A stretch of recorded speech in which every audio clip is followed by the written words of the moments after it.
मुल्क भर में मुसलसल दूसरे रोज सोने की कीमतों में बड़ी कमी हो गई है। रिपोर्ट के मुताबिक 24 कैरेट फी तोला सोना 3,600 रुपए सस्ता होकर 3,49,900 रुपए का हो गया। इस तरह 24 कैरेट 10 ग्राम सोने की कीमत 3,086 रुपए गिर कर 2,98,268 रुपए हो गई, जबकि 22 कैरेट 10 ग्राम सोना 2,829 रुपए सस्ता होकर 2,73,422 रुपए में फरोख्त हुआ।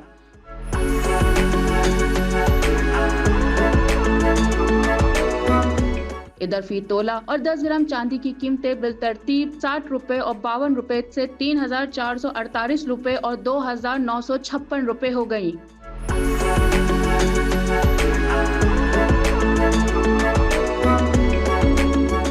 एसोसिएशन के मुताबिक आलमी मंडी में फी ऑन सोने की कीमत $36 गिरकर $3,295 हो गई है। वाज़ेह रहे कि गुज़िश्ता रोज 24 कैरेट खालिस सोना 2,600 रुपए कमी के साथ 3,51,500 रुपए का हो गया था।